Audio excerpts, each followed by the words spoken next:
Imagine, if you will, a world where the spectre of Adolf Hitler still haunts us. Not as a distant memory confined to history books, but as a living, breathing threat in the 21st century. What if Hitler, with his insatiable thirst for power and his venomous hatred, was thrust into the maelstrom of the modern Middle East? Hitler's rise to power was a masterclass in manipulation, exploiting economic anxieties, ethnic divisions, and nationalistic fervor. He understood the power of propaganda, twisting truth into a weapon and demonizing entire groups of people to achieve his twisted goals. His reign was one of unparalleled brutality, fueled by a toxic ideology that preached racial purity and Aryan supremacy. The Holocaust, the systematic extermination of 6 million Jews, stands as a stark reminder of the horrors that can unfold when hatred is allowed to fester and grow unchecked. Now let's transport this ghost of dictators past to the tinderbox of the Middle East. This volatile region, with its complex web of religious tensions, political instability, and vast oil reserves, would be a breeding ground for Hitler's particular brand of chaos. The Middle East, with its vast oil wealth, would be irresistible to a man like Hitler, who saw economic dominance as a prerequisite for political power.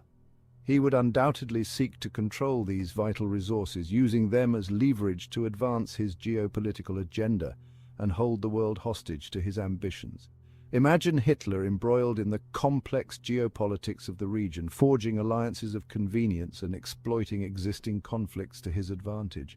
He'd likely find fertile ground to sow discord, pitting Sunni against Shia, Arab against Israeli in a cynical game of divide and conquer.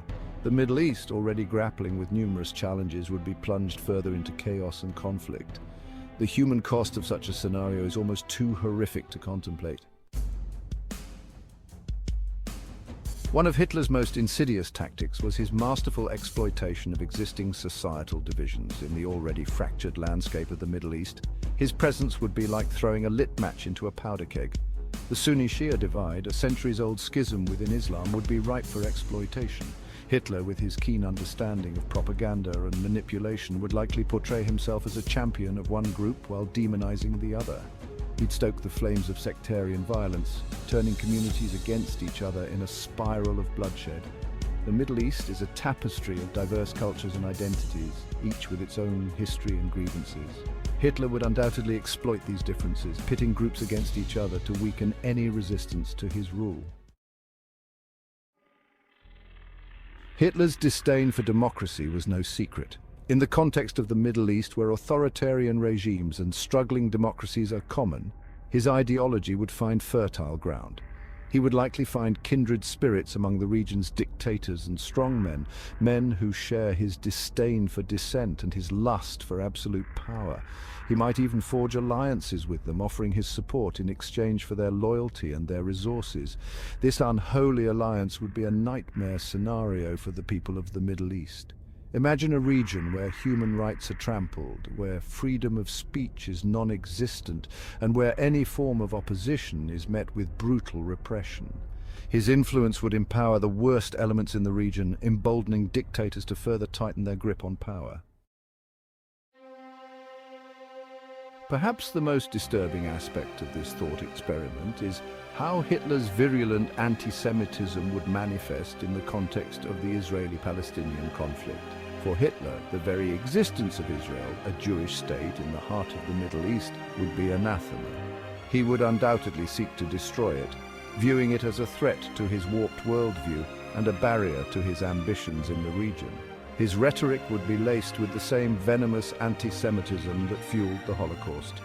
He would likely exploit the Palestinian cause for his own twisted ends, portraying himself as a champion of the Palestinian people while secretly plotting their destruction alongside Israel's.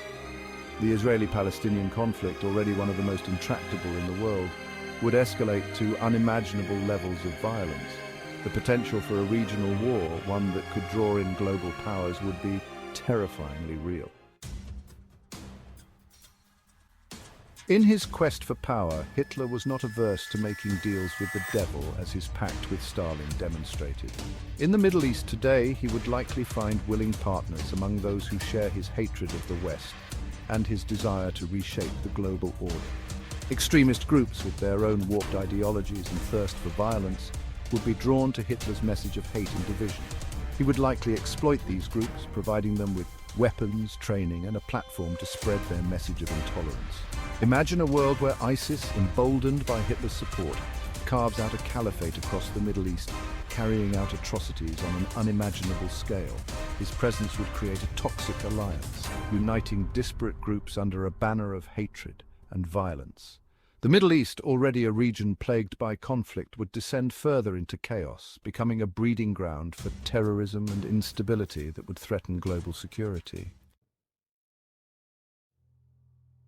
Hitler's hatred for the West was no secret. In today's world, where anti-Western sentiment is on the rise in some quarters, his rhetoric would find a receptive audience. He would likely exploit existing tensions between the West and the Muslim world, portraying himself as a defender of Islam against Western imperialism.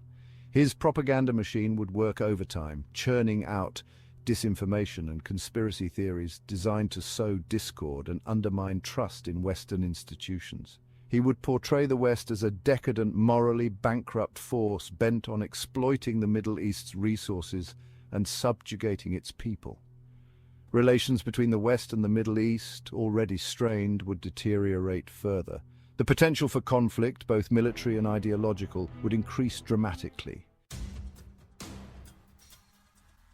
The world would, of course, not stand idly by as Hitler wreaked havoc in the Middle East.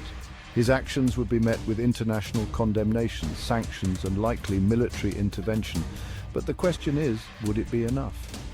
The international community, often slow to act and divided in its response to crises, would face a formidable challenge. Hitler was a master strategist, adept at exploiting divisions among nations and playing a weak hand to his advantage.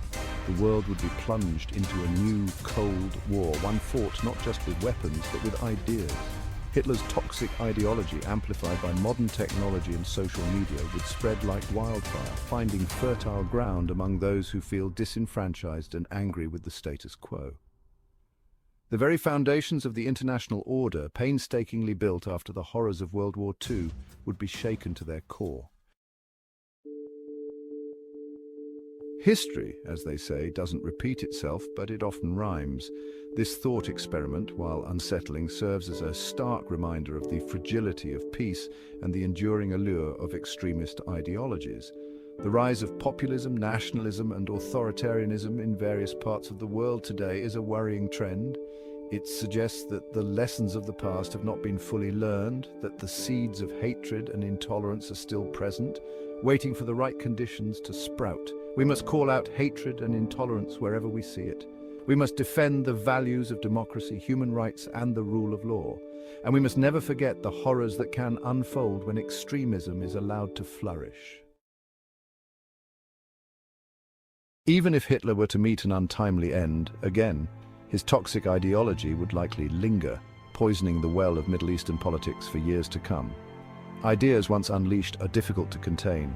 His hateful rhetoric about Jews, his disdain for democracy, his glorification of violence, these would continue to resonate with extremist groups and disaffected individuals, providing them with a blueprint for chaos and destruction. Imagine a new generation of extremists inspired by Hitler's twisted vision, carrying out acts of terror in his name. Imagine a Middle East further destabilized by sectarian violence and fueled by a hatred that refuses to die. The world must be prepared to confront this legacy of hate. We must counter extremist ideologies with messages of tolerance and understanding. The phrase, "never again," has become a mantra, a solemn vow to learn from the horrors of the past and prevent them from happening again. But as this thought experiment demonstrates, the past has a way of haunting the present. The world today faces many challenges, from climate change to economic inequality to the rise of new technologies, with the potential for both good and evil. But perhaps the greatest challenge of all is the enduring human capacity for hatred, violence, and destruction. If there is one lesson to be learned from the hypothetical scenario